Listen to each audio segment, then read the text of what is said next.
YSR Congress party శ్రేణులందరూ కూడా సిద్ధం మహాసభకు వస్తూ ఉన్నారు. గౌరవ ముఖ్యమంత్రి మన ప్రీతమ నాయకులు శ్రీ జగన్మోహన్ రెడ్డి గారు ప్రాంగణానికి రాబోతున్నటువంటి పరిస్థితుల్లో ముందుగా కొంతమంది పెద్దల్ని మాట్లాడించే కార్యక్రమాన్ని తీసుకోబోతూ ఉన్నారు. దయచేసి రోడ్లపైన ఉన్నటువంటి కార్యకర్తలు నాయకులు అందరూ కూడా దయచేసి ట్రాఫిక్ వల్ల ఈ పక్క వేలాది వాహనాలు ట్రాఫిక్ లో చిక్కుకున్నాయి. దయచేసి రోడ్డు పైన ఉన్నటువంటి కార్యకర్తలందరూ కూడా ప్రాంగణంలోకి రావాల్సిందిగా కోరుతా ఉన్నాం. కార్యక్రమాన్ని కొనసాగించవలసిందిగా కోరుతూ ఉన్నాం.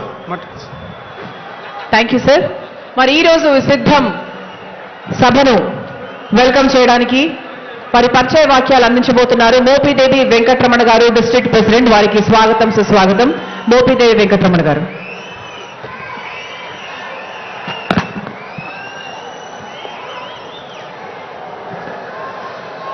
సభకు నమస్కారం. జగనన్నని గుండెల్లో పదిలపరుచుకుని వివిధ ప్రాంతాల నుంచి జగనన్నను చూడాలి, జగనన్న చెప్పే 4 మంచి మాటలు వినాలనేటువంటి ఆలోచనతోటి వివిధ ప్రాంతాల నుంచి చేసినటువంటి వైఎస్ఆర్సీపీ కార్యకర్తలకు నాయకులకు స్వాగతం సుస్వాగతం. మీ అందరి యొక్క ఉత్సాహం చూస్తుంటే ఎన్నికలకు ముందు జరుగుతున్నటువంటి బహిరంగ సభలా కాకుండా ఎన్నికల తదనంతరం జగనన్నను ముఖ్యమంత్రిగా 2వ పర్యాయం చేసుకుని ఆ క్రమంలో జరుపుకునేటటువంటి విజయోత్సవ సభలాగా అందులో పాల్గొన్నంత ఉత్సాహంగా పాల్గొన్నటువంటి కార్యకర్తలాగా ఉంది మీ ఉత్సాహం చూస్తుంటే.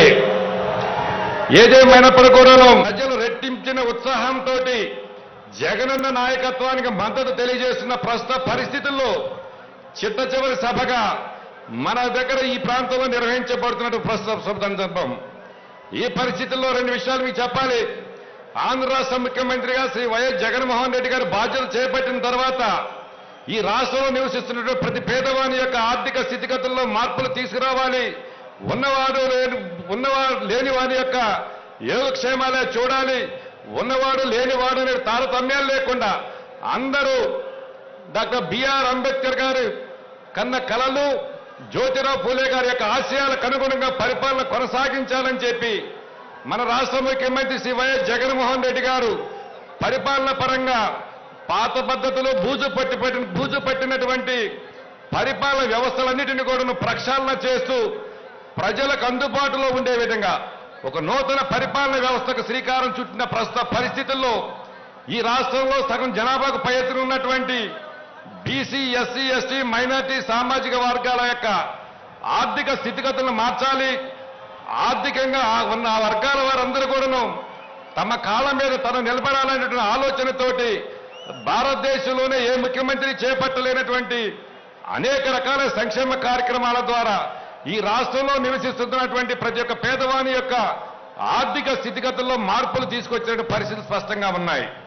వాటితో పాటుగానే బీసీ, ఎస్సీ, ఎస్టీ, మైనార్టీ వర్గాల వారిని రాజకీయంగా చైతన్యవంతులు చేయాలి, వారిలో ఉన్నటువంటి నాయకత్వ లక్షణాలు బయటకు వెలుగులోకి తీసుకురావాలి, తద్వారా వారి ద్వారా సమాజానికి సేవ చేయించాలనే ఆలోచనతోటి కార్పొరేషన్ డైరెక్టర్స్ దగ్గర నుంచి దేశంలోని అత్యున్నతమైనటువంటి రాజ్యసభలో అడుగు పెట్టేటటువంటి అరుదైన అవకాశాన్ని ఈ వర్గాల వారికి అందించిన పరిస్థితులు ఉన్నాయి.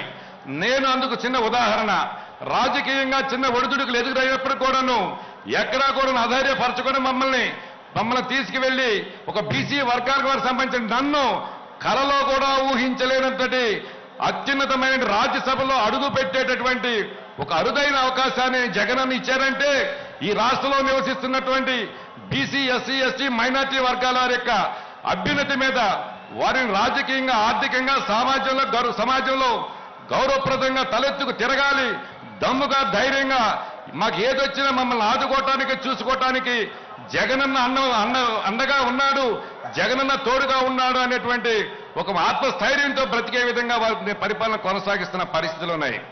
మహిళల యొక్క ఆర్థిక చేయూతను ఆర్థికంగా శక్తివంతులు చేయడానికి చేయూత ఆసరా లాంటి పథకాలు, రైతన్నను అన్ని విధాలుగా ఆదుకోవడానికి రైతు భరోసా కేంద్రాల ద్వారా విత్తనం దగ్గర నుంచి పండించిన పంట గిట్టుబాటు లభించేంత వరకు కూడాను వారిని అన్ని విధాలుగా ఆదుకున్న ప్రస్తుత పరిస్థితులు ఉన్నాయి.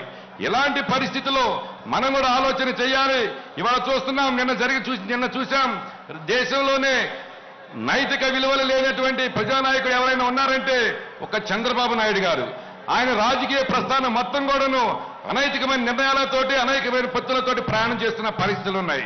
ఇలాంటి పరిస్థితుల్లో బీజేపీ, జనసేన, అలాగే తెలుగుదేశం, ఇంకా కాస్త కుక్క మిగిలినటువంటి కేఏ పాల్గార్ లాంటి వారితో కూడాను చంద్రబాబు నాయుడు గారు పొత్తులు పెట్టుకుంటే బాగుంటుందనే ఆలోచనతోటి ఈ సలహా ఇస్తూ, ఈ క్రమంలో ఎన్ని పొత్తులు ఎంతమంది ఏకమైనప్పుడు కూడాను నైతిక విలువలతో రాజకీయం చేసేటటువంటి జగన్మోహన్ రెడ్డి గారికి, విలువలు లేకుండా రాజకీయం చేసేటటువంటి చంద్రబాబు నాయుడు గారు ఆయన పొత్తుకి చరమగీతం పాడాల్సిన అవసరమైందని చెప్పి తెలియజేస్తూ, ఏదేమైనప్పుడు ప్రజలందరూ కూడాను జగన్మోహన్ రెడ్డి గారే 24లో మళ్ళా రెండో పర్యాయం ముఖ్యమంత్రిగా రావాలి, ఆయన ద్వారా ఈ రాష్ట్రంలో నివసించేటటువంటి ప్రతి పేదవాడు కూడా గౌరవంగా బ్రతకాలని చెప్పి కోరుకుంటూ నాకు ఈ అవకాశం ఇచ్చిన పెద్దలకు ధన్యవాదాలు తెలియజేస్తూ సెలవు తీసుకుంటున్నాను.